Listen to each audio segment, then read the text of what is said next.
Hello.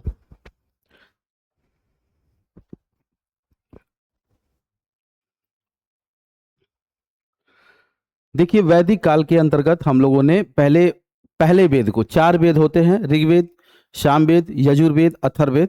तो पहले वेद को अब तक हम लोगों ने लाइव क्लास में इसमें देख लिया है। आगे हम क्या देखेंगे कि अब जो बचे हुए जो वेद हैं, कौन कौन से वेद हैं। जैसे देखिए, बचे हुए वेदों में क्या है, दूसरा आपका सामवेद। सामवेद क्यों बहुत प्रसिद्ध है? देखिए, सामवेद का मतलब होता है कि जो पहला शब्द उसका उठा के देखिए क्या है, सम। सम का मतलब क्या होता है, गान। सम का मतलब क्या होता है, गान। अब गान और सामवेद का क्या संबंध है कि ये गाने से संबंधित है। यानी ऋग्वेद के जितने भी मंत्र दिए गए हैं, उन सभी मंत्रों को अगर आप गायन के फॉर्म में अगर गाते हैं तो वो सब क्या कहलाते हैं, वो ऋग्वेद के वो मतलब वो गायन के फॉर्म में अगर आप उसको गाया जाए, मतलब जहां मंत्र उच्चारण किया जा रहा है ऋग्वेद में, वहीं सामवेद में उसको गायन के रूप में इस्तेमाल किया जा रहा है। जैसे होता क्या है कि भारत का जो संगीत का जनक है उस किस वेद को कहा जाता है, तो आप कहेंगे कि भारतीय संगीत का जो जनक है वो सामवेद को कहा जाता है। अब फर्क क्या है दोनों में? जब आप ऋग्वैदिक जैसे कोई मंत्र का उच्चारण कर रहे हैं, जैसे कोई मंत्र ही है, उठा के देख लीजिए, तो आप जैसे मंत्र पढ़ते हैं कि गजाननम भूत गणादि सेवितम कपित जंबू फल चारु वक्षणम उमासुतम शोक विनाश कारकम नमामि विघ्नेश्वर पाद पंकजम। लेकिन वही जब सामवेद के अंतर्गत उसी मंत्रों को उच्चारित किया जाता है तो गायन फॉर्म में, गजाननम भूत गणादि सेवितम कपित जंबू फलचारु वक्षणम उमासुतम शोक विनाशकारकम नमामि विघ्नेश्वर पाद पंकजम, ये गायन फॉर्म में पहुंच जाता है वो। अब होता क्या है कि इसके जो जितने भी आपको वो स्वर सुनाई देते हैं, जैसे कि सा रे ग म प ध नी, ये सारे स्वर यहीं से लिए गए हैं और ये सूर्य के स्तुति के लिए हैं, उनकी स्तुति के लिए, आराधना के लिए इसको बनाए गए थे। अब इसके क्या होता है कि सभी ग्रंथों के ना कोई ब्राह्मण ग्रंथ होता है उसको समझने के लिए। इसके भी ब्राह्मण ग्रंथ है और इसके जो ब्राह्मण ग्रंथ है उसका क्या नाम है, पंचविश। एक ब्राह्मण ग्रंथ है पंचविश और दूसरा ब्राह्मण ग्रंथ है आपका खडविश। दूसरा ब्राह्मण ग्रंथ है आपका खडविश। इसके जो पुरोहित होते हैं जो सामवेद के मंत्रों को उच्चारित करते हैं उनको उद्गाता कहते हैं। वहीं ऋग्वेद के मंत्रों को उच्चारित करने वाले को हम क्या बोलते हैं, होता या होत्री। उसी तरीके से सामवेद के मंत्रों को उच्चारित करने वाले को हम क्या बोलते हैं, उद्गाता। ध्यान रखिएगा, उद्गाता बोला जाता है। इसको नोट डाउन कर लीजिए। हाँ, इसके उपनिषद भी देख लीजिए। इसके जो सामवेद के उपनिषद हैं वो दो उपनिषद हैं। एक तो सबसे प्राचीनतम उपनिषद इसी का उपनिषद है जिसका नाम क्या है, छांदोग्य उपनिषद, और एक उपनिषद है इसका जैमिनीय उपनिषद। तो इसके दो उपनिषद हैं, एक छांदोग्य उपनिषद और दूसरा जैमिनीय उपनिषद। स्क्रीनशॉट ले लीजिए। चलिए आगे चलते हैं। तीसरा वेद है आपका यजुर्वेद। यजुर्वेद जो यज्ञ से संबंधित है, अनुष्ठान से संबंधित है, हवन से संबंधित है। वो आराधना करने के लिए एक यज्ञ हवन अनुष्ठान लोग करते थे। वो यज्ञ जो यजुर्वेद के मंत्र होते थे, इन्हीं मंत्रों के उच्चारण से किया जाता था। तो संस्कार की बात करिए, अनुष्ठान की बात करिए, मंत्र की बात करिए, वो सब, यानी जो कर्मकांडीय वेद है वो कौन सा वेद है, यजुर्वेद। यानी यजुर्वेद एक कर्मकांडीय वेद है। ठीक है, इसके दो संप्रदाय होते हैं, यानी दो भागों में इसके बांट करके देखा गया है। दो संप्रदाय इसके माने जाते हैं। दो संप्रदाय कौन, एक संप्रदाय कहा जाता है कि कृष्ण यजुर्वेद और दूसरा संप्रदाय कहा जाता है शुक्ल यजुर्वेद। तो कृष्ण और शुक्ल दो यजुर्वेद में ये बटा हुआ है। एक है कृष्ण यजुर्वेद, ये कृष्ण यजुर्वेद हो गया, और दूसरा है शुक्ल यजुर्वेद,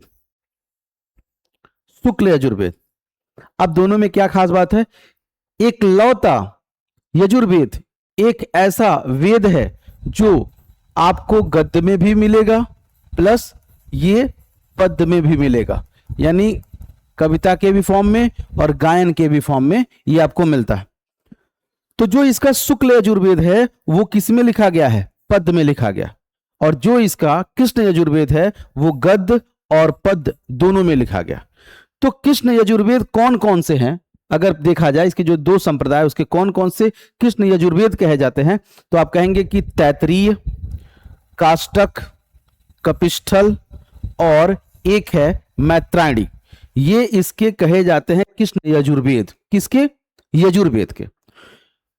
शुक्ल यजुर्वेद के जो है, इसका जो शुक्ल यजुर्वेद है यजुर्वेद का, उसको बोलते हैं वाजनेयी संहिता। वाजनेयी संहिता। अब वाजनेयी है कौन? आपने गार्गी और याज्ञवल्क्य के बारे में सुना होगा, दोनों का संवाद हुआ था जिसमें गार्गी ने याज्ञवल्क्य को हरा दिया था। अब वो विदुषी थी, उसने हरा दिया, तो याज्ञवल्क्य कहे कि तुम इतना नकचड़ी हो गई, तुम्हारा मैं सर तोड़ दूंगा। और क्यों हार गए? क्योंकि वो विवाह से संबंधित प्रश्न पूछती है गार्गी, और याज्ञवल्क्य उसका जवाब नहीं दे पाते क्योंकि वो वैवाहिक नहीं, जीवन में व्यतीत किए ही नहीं थे, तो उनको पता ही नहीं था। 1 वर्ष तक वो विवाह करते हैं, वैवाहिक जीवन में यापन करते हैं, उसके बाद फाइनली गार्गी को हराते हैं।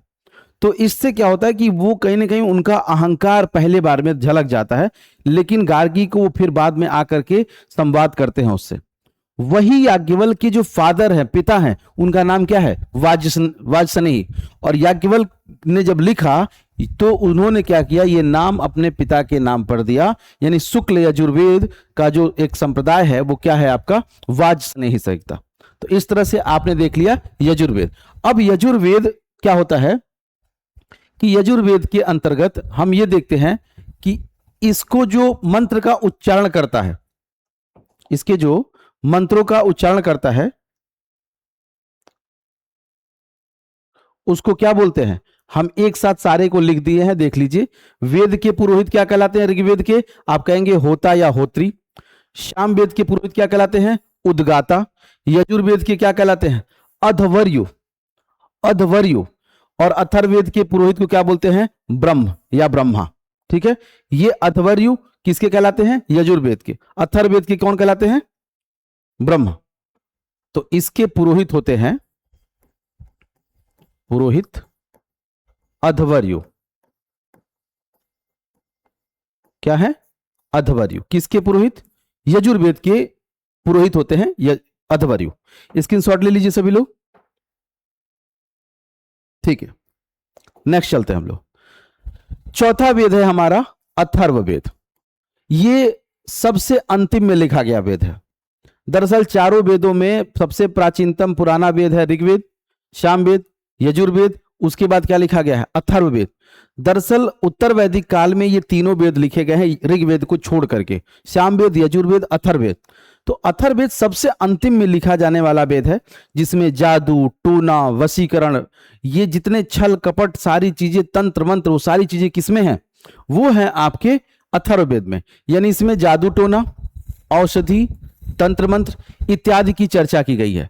क्या खास बात है कि सभी वेदों में, चारों वेदों में सबसे लास्ट में लिखा गया है कौन सा वेद? तो आप कहेंगे कि सबसे लास्ट में लिखा गया है आपका अथर्ववेद। अब इसका जो पुरोहित होता है, जो इसके मंत्रों का उच्चारण करता है, समझाता है, उसको क्या बोलते हैं? ब्रह्मा। उसको बोलते हैं ब्रह्मा, जो इसका पुरोहित होता है। अथर्ववेद जो है कि वो 2 ऋषियों ने मिलकर के लिखा है। एक है अथर्व, ये एक ऋषि है, दूसरा है अंगिरस। ये 2 ऋषियों ने मिलकर के इसकी रचना की थी, इसीलिए इस वेद को अथर्वागीरस वेद भी कहते हैं। क्या बोलते हैं इसको? अथर्वागीरस वेद भी कहते हैं। उसके बाद ये भी समझ लीजिए कि इसकी कितनी शाखाओं में बांटी गई है? तो ये 2 शाखाओं में बांटी गई है। एक शाखा को कहा जाता है पिप्लाद। क्या कहलाता है ये? पहला पिप्लाद, और दूसरा कहलाता है शौनक। क्या कहलाता है? शौनक। ये इसकी 2 शाखाएं हैं। इससे संबंधित कुछ इसके ब्राह्मण ग्रंथ और उपनिषद भी हैं। तो कुछ उपनिषद है इससे संबंधित, जैसे मुंडकोपनिषद, प्रश्नोपनिषद, उसके बाद मांडुक्य उपनिषद। ठीक है, जिसमें मांडुक्य उपनिषद जिसमें सत्यमेव जयते और सभा और समिति की चर्चा की गई है, जो प्रजापति की पुत्रियां हैं। ठीक है, जो प्रजापति की पुत्रियां हैं। स्क्रीनशॉट ले लीजिए, आगे बढ़ते हैं हम लोग।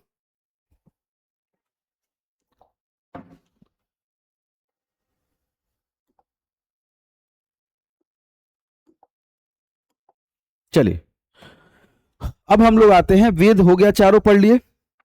देखिए, पहला वेद हटा दीजिए, पहला वेद मतलब हटा दीजिए, ऋग्वेद पहला वेद है उसको हटा दीजिए, उसके बाद बचे हुए 3 वेद, यानी ऋग्वेद को छोड़ करके अन्य 3 वेद, सामवेद, यजुर्वेद, अथर्ववेद, इन तीनों को ले लीजिए, ब्राह्मण ग्रंथ को ले लीजिए, आरण्यक को ले लीजिए और उपनिषद को ले लीजिए, इन सब को एक साथ जोड़िए, उसको कहा जाता है वेदांग। क्या कहते हैं?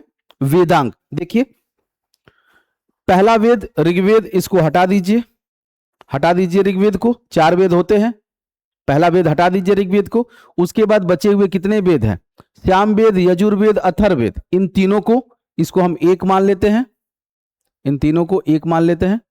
उसके बाद है आपका ब्राह्मण ग्रंथ, इसको 2 मान लेते हैं। उसके बाद है आपका अरण्यक, इसको हम 3 मान लेते हैं, अरण्यक। और चौथा है आपका उपनिषद, इसको हम 4 मान लेते हैं। अब देख लीजिए आप किसको 1 2 3 4 माने हैं? एक माने हैं आप सामवेद, यजुर्वेद, अथर्ववेद को आप एक माने हैं, ब्राह्मण ग्रंथ को आपने 2 माना, अरण्यक को आपने 3 माना और उपनिषद को आपने 4 माना। इन सबको अगर मिला दें, यानी 1 2 3 4 जो भी देख रहे हैं, इनको क्या कहा जाता है? इनको कहा जाता है वेदांग। क्या बोलते हैं? वेदांग। वेदांग। तो वेदांग क्या है अब आप समझ में आ गया होगा आपको। दरअसल तीनों को अलग अलग फॉर्मेट में समझ लीजिए।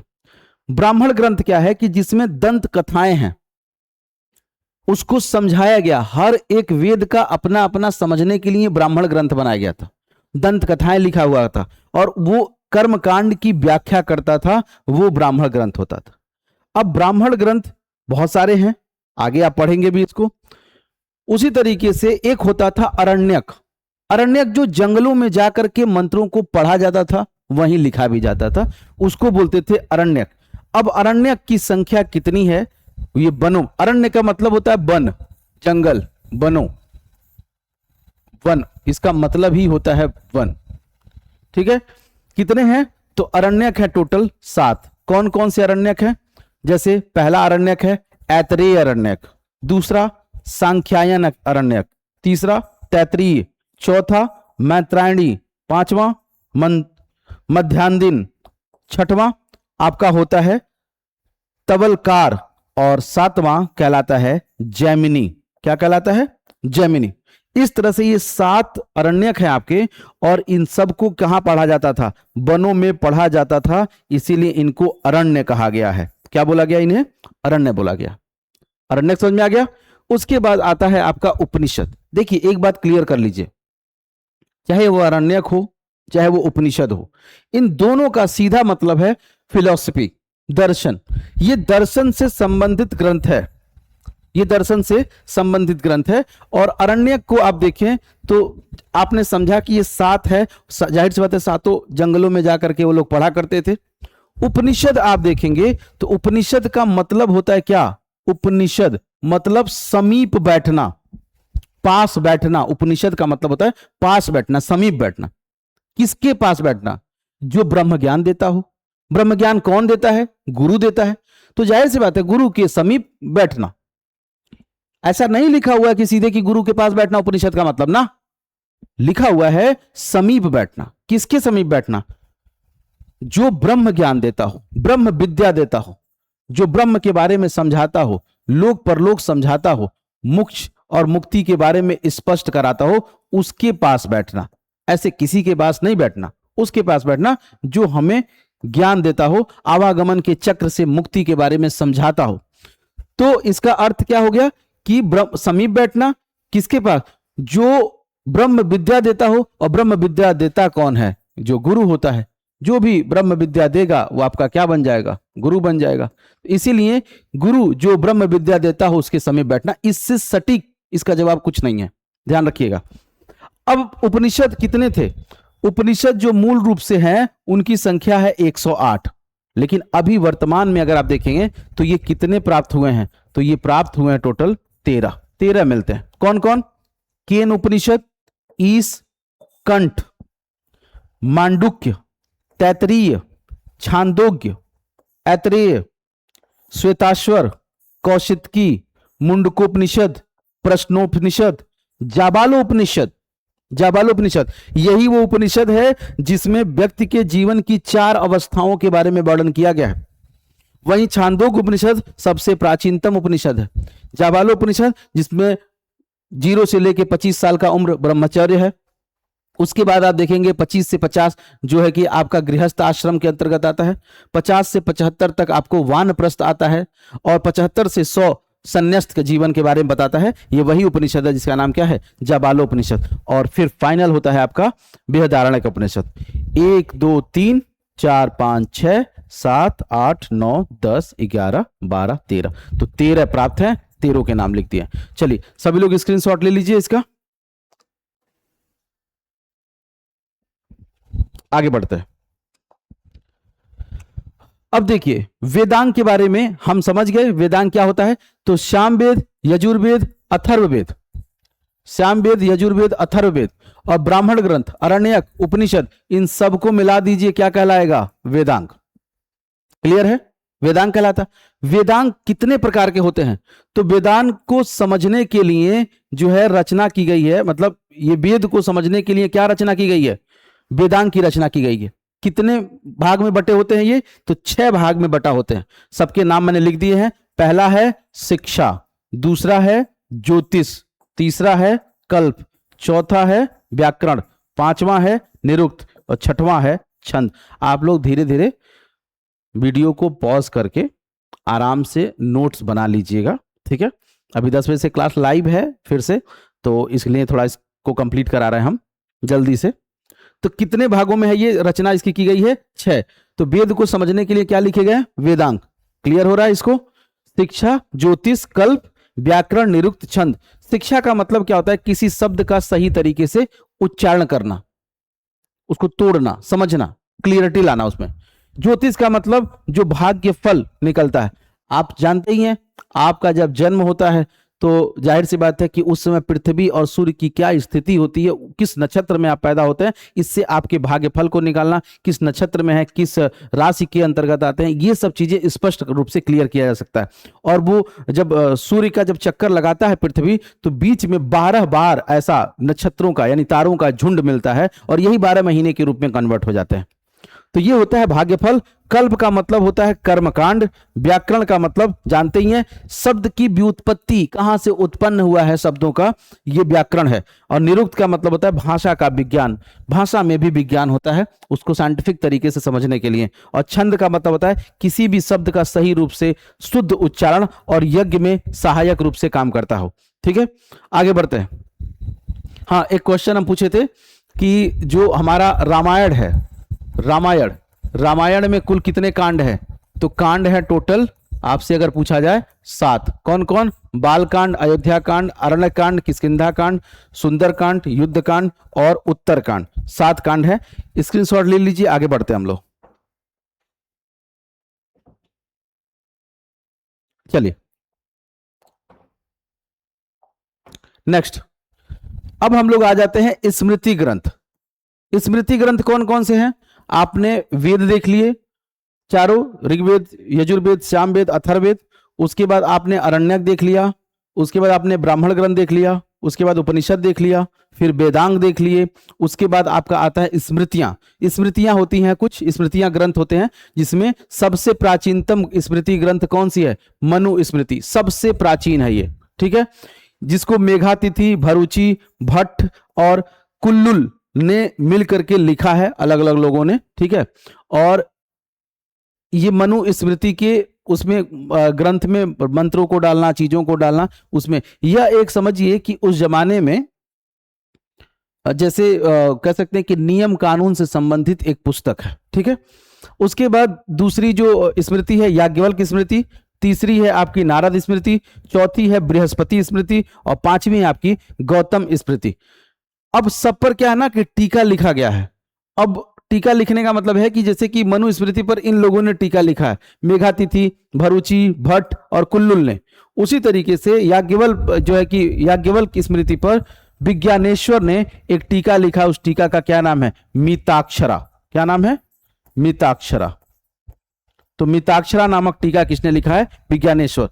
किस पर लिखा है उन्होंने, याज्ञवल्क्य स्मृति पर। स्क्रीनशॉट ले लीजिए। चलिए आगे चलते हैं। अब आता है हमारे महाकाव्य।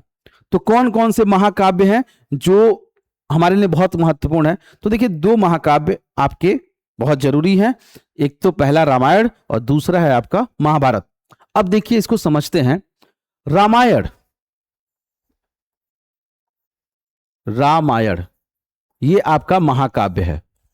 रामायण एक महाकाव्य है और रामायण महाकाव्य में इसकी रचना किसने किया है? महर्षि वाल्मीकि ने इसकी रचना की है। तो रचनाकर्ता कौन है? महर्षि वाल्मीकि। अब महर्षि वाल्मीकि जब लिखे तो उस समय जो श्लोकों की संख्या रखी गई है वो कितनी है? 6000।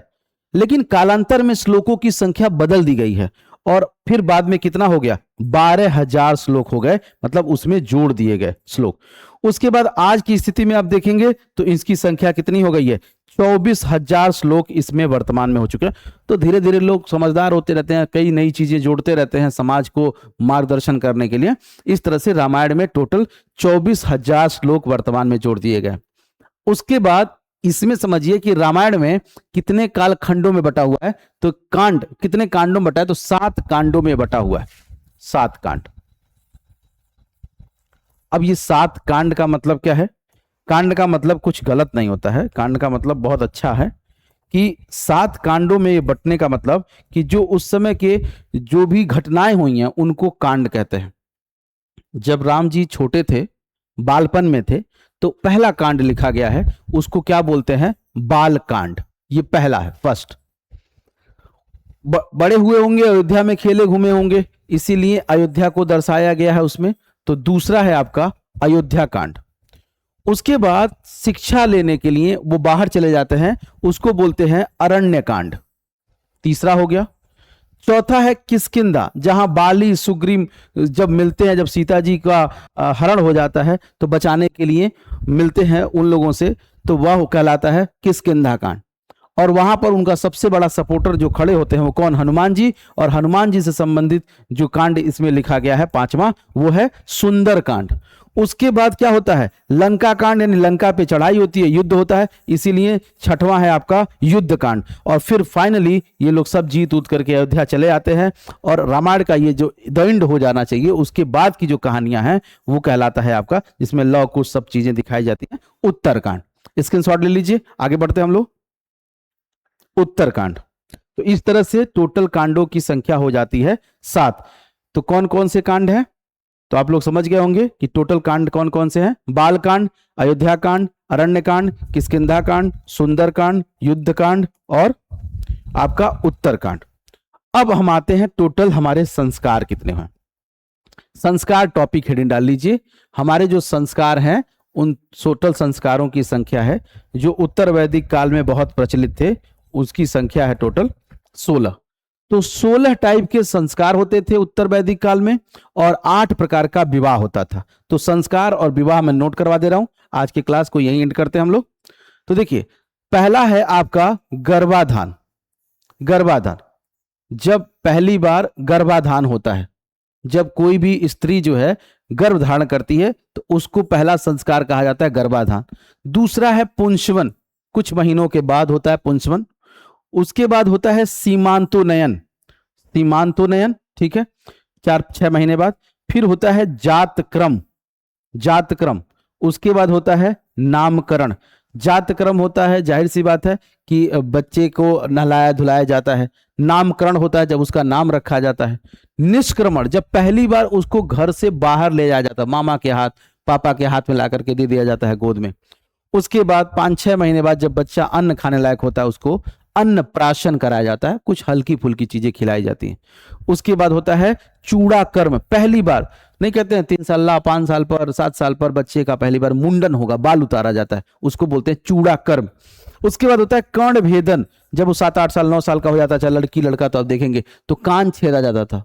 तो पहले जमाने में लड़का हो या लड़की दोनों का, आज तो परंपरा में है कि लगभग लड़कियों को, लेकिन कुछ जगहों पर जैसे राजस्थान में या कुछ जगहों पर यादव बिरादरी में आप देखेंगे लड़कों का भी कर्ण भेदन हो जाता है, यानी कान छेदा जाता है।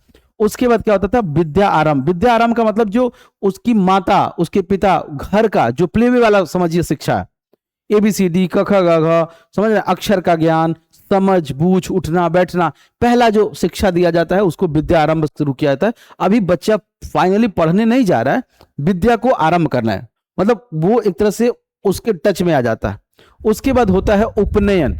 उपनयन वही बात है, 7 साल की उम्र में, 9 साल की उम्र में, 11 साल की उम्र में, 13 साल की उम्र में, अलग अलग एज में, ग्रुप में अल्टरनेट उसका उपनयन किया जाता है। इसमें बाल निकाल दिया जाता है, जनेऊ धारण करा दिया जाता है वर्ण के आधार पर, और फिर बकायदे अब उस शिक्षा के लिए तैयार हो रहा है, अब उस समाज से एक अलग दिशा में जाने के लिए तैयार हो रहा है अपने आप को। उसके बाद होता है वेदारंभ। अब जो वो वेद हैं उन वेदों का वो पाठ करेगा, तभी तो समाज को समझ पाएगा। तो वेद आरंभ, तो जाहिर सी बात है वेद आरंभ के लिए कहाँ जाएगा, गुरुकुल जाएगा, वहां पर पढ़ाई करेगा। तो ये हो गया संस्कार में 12वां। नेक्स्ट है केशांत या गोदान, यानी जब वहां पे गुरुकुल में पढ़ाई कर लेगा तो फाइनल फिर से उसके बाल वाल छिला जाएंगे, सारी चीजें हो जाएंगी, नहलाया जाएगा कि अब तुम जाओ गृहस्थ जीवन में, विवाह करो, अब अपने गृहस्थ जीवन को चलाओ। तो ये किया जाता है। उसके बाद समावर्तन किया जाता है, भेज दिया जाता है वहां से फाइनल, और अपने जीवन में वो आगे बढ़ने के लिए अब वो तैयार हो जाता है वहां से। उसके बाद 15वां होता है आपका विवाह। और अक्सर आप देखे होंगे फिल्मों में भी जब हीरो हीरोइन मिल जाते हैं तो क्या लिखता है, द एंड। उसके बाद की कहानी नहीं बताता, क्योंकि उसके बाद असली कलह शुरू हो जाता है, वो तो बताएगा ही नहीं। तो द एंड लिख देता है, विवाह हो गया, द एंड। तो द एंड, इसके बाद द एंड ही है। उसके बाद 16वां संस्कार, द एंड, अंत्येष्टि, चली चला का बेला, खत्म। तो इस तरह से आपके होते हैं 16 संस्कार। स्क्रीनशॉट ले लीजिए। चलिए अब आते हैं हम लोग विवाह पर। विवाह कितने प्रकार के होते हैं, 8 प्रकार के विवाह होते हैं। 4 विवाह अच्छे माने जाते हैं, 4 विवाह निंदनीय माने जाते हैं। 4 विवाह जो अच्छे माने जाते हैं कौन कौन से हैं, उनको बोलते हैं ब्रह्म विवाह, उनको बोलते हैं देव विवाह, आर्ष विवाह और प्रजापत्य विवाह। इसकी चर्चा कहां की गई है, तो मनु स्मृति में इसकी चर्चा की गई है 8 प्रकार के विवाहों का। और 4 विवाह क्या है, प्रशंसनीय विवाह। ब्रह्म विवाह जो माता पिता की इच्छा से होता है, जिसमें माता पिता खुद वर को चुनते हैं, जाते हैं, देखते हैं अपनी लड़की के लिए सुयोग्य वर, जैसी पढ़ी लिखी है उसी हिसाब से वर ढूंढना, उसको बोलते हैं ब्रह्म विवाह। दूसरा होता है देव विवाह, यानी जो पुरोहित जो आकर के वेद का पाठ करके और ये दिखा के कि मैं इतना योग्य हूं, और वो उच्चारण सही से करता है, पुरोहित होता है, उससे जब कन्या का विवाह करते हैं उसको हम क्या बोलते हैं, देव विवाह। आर्ष विवाह में जब पिता को जो है उसकी पुत्री के बदले 2 गाय के बदले वो अपनी पुत्री किसी को देता है, तो उसको हम क्या बोलते हैं, आर्ष विवाह। यानी लड़का पक्ष 2 गाय देता है पिता को और उसके बदले उसकी पुत्री को ले जाता है, उसको बोलते हैं आर्ष विवाह। ठीक है। नेक्स्ट होता है, आज तो दहेज सिस्टम आ गया, प्रजापत्य विवाह। उल्टा लड़की वाले को दहेज भी देना पड़ता है, लड़की भी देना पड़ता है, समझ में नहीं आता। प्रजापत्य विवाह, जब वर स्वयं कन्या के पिता से क्या करता है, प्रस्ताव रखता है, तो वो क्या कहलाता है, प्रजापत्य विवाह। आपने देखा होगा कई सारे फिल्मों में दिखाया जाता है कि हीरो जाता है हीरोइन के घर पे, उसके पिता से बात करता है, कहता है कि मुझे विवाह करना। तो कई बार क्या होता है, बात मन जाती है, और कई बार क्या होता है, चीजें बिगड़ जाती हैं। और जब चीजें बिगड़ जाती हैं तो फिर आप जानते ही हैं, फिर लड़ाई झगड़ा शुरू हो जाता है। तो जिसमें वर खुद पिता से जाकर के उसकी कन्या का हाथ मांगे, उसको बोलते हैं प्रजापत्य। कुल मिला जिला करके ये सारे के सारे विवाह प्रशंसनीय है, सम्मानजनक माना जाता है। निकृष्ट कौन है, ये निंदनीय। गंधर्व विवाह, जो प्रेम के आधार पर किसी को, और वो प्रेम क्यों यहां पर गंधर्व को गलत माना जा रहा है, गलत मतलब यह है कि जब आप किसी को देख रहे हैं तो कामुकता बस आप उसके प्रति आकर्षित होते हैं और उसके विवाह का प्रस्ताव रखते हैं। ऐसे देख करके तुरंत प्रेम कैसे हो सकता है, तो कामुकता बस माना जाता है, इसीलिए इसको गलत माना गया है, निंदनीय। तो पहला विवाह होता है गंधर्व विवाह। कौन सा विवाह होता है, गंधर्व विवाह, पहला गंधर्व विवाह। दूसरा कहलाता है असुर विवाह। असुर विवाह का मतलब यह होता है कि ऐसा विवाह जो किसी को मतलब खरीद लिया जाए, पैसा दे करके, धन दे करके, पूरी तरह से उसके पिता को धन दे करके उस लड़की को उसकी कीमत लगा करके खरीद लिया जाए। अब देखते होंगे सेख हो, कई सारा विवाह होता है, वो खरीद लेते हैं, तो उस तरह का विवाह असुरी विवाह कहलाता है। उसके बाद होता है पैचास विवाह। पैचास विवाह का मतलब ये होता है कि जिस लड़की कोई अगर इस तरह की पड़ी हुई है, निद्रा में पड़ी हुई है, बेहोशी हालत में पड़ी हुई है, और कोई उसका सील भंग कर दे, उसके साथ दुराचार कर दे और इस तरह से विवाह कर ले, जबरन कर दे, तो उस विवाह को कहते हैं पैचास विवाह। नेक्स्ट होता है 8वां आपका राक्षस विवाह, जिसमें उठा ले जाते हैं, किडनैपिंग, अपहरण के द्वारा अपहरण के द्वारा जो किया गया विवाह है उसको बोलते हैं राक्षस विवाह। इस तरह से सारे विवाह हो गए आपके। टोटल कितने हैं? तो टोटल विवाहों की संख्या हो गई 8। 4 है आपके प्रशंसनीय, 4 है आपके प्रशंसनीय और 4 है आपके निंदनीय। चारों का सबका स्क्रीनशॉट ले लीजिए।